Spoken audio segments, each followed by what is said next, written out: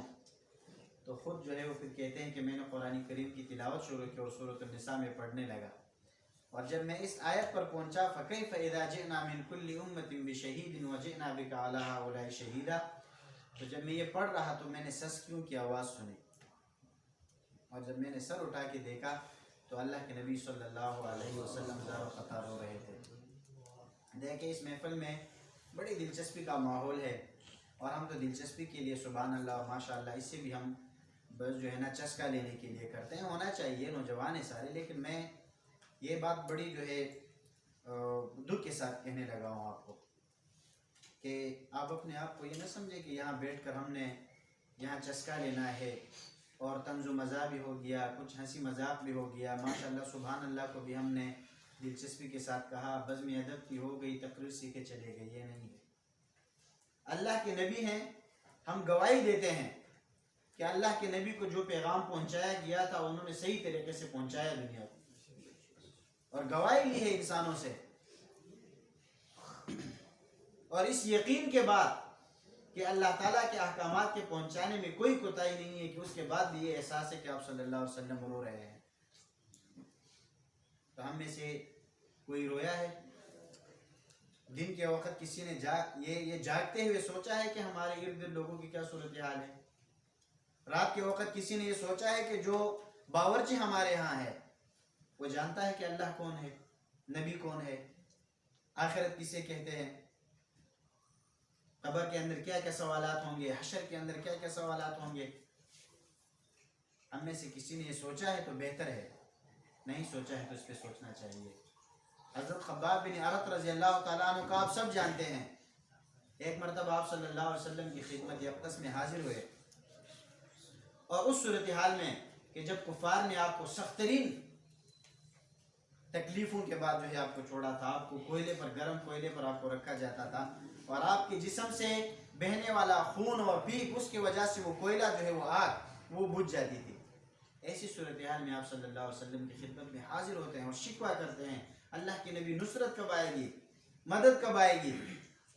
تو اللہ کے نبی فرماتے ہیں، چہرے پر ناگواری ہے، اضطراب کی حالت میں یہ باتیں سن کر، یہ فریاد سن کر، اور پھر انہیں فرماتے ہیں کہ آپ کو معلوم ہے جو لوگ اقامت دین کا کام کرتے تھے، جن لوگوں نے اللہ کے احکام کی بلندی کے لیے کام کیا ہے، ان پہ کیا کیا گزرے ہے؟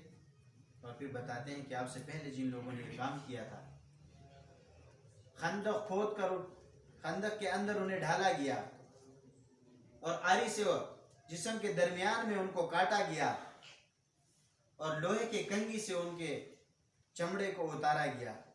ایسی صورتحال میں بھی ان لوگوں نے صبر و استقامت کا مظاہرہ کیا، شکوہ نہیں کیا، اللہ تعالیٰ کے دین کی خاطر یہ برداشت کیا۔ یہ سب سیرت اور صحابہ کرام کے جو واقعات ہیں، یہ واقعات اور سیرت فقط قصے اور کہانیاں اور فقط جو ہے بیان اور تحریر کے لیے نہیں ہے، یہ عبرت کے لیے ہے، مشعل راہ کے لیے ہے۔ ایک طرف یہ احساس پیدا کرنا کہ ہمارے ارد گرد کی کیا صورتحال ہے، اور میں ارد گرد کے لیے دوبارہ بتاؤں گا کہ جب تک ہم خود اپنے آپ کو تبدیل کے لیے تیار نہیں ہوں گے تو ہمیں یہ سوچنا بھی نہیں چاہیے کہ باورچی کو ہم تبدیل کر سکیں، چوکیدار کو ہم تبدیل کر سکیں، دکاندار کو ہم دعوت دے سکیں۔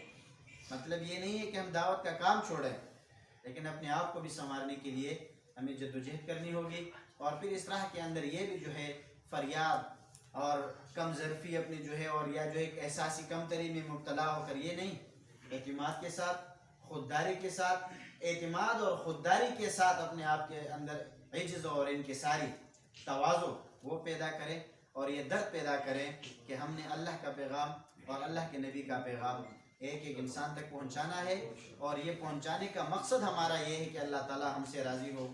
جو کچھ کہا گیا اللہ تعالیٰ مجھے اور آپ سب کو عمل کرنے کی توفیق عطا فرمائے۔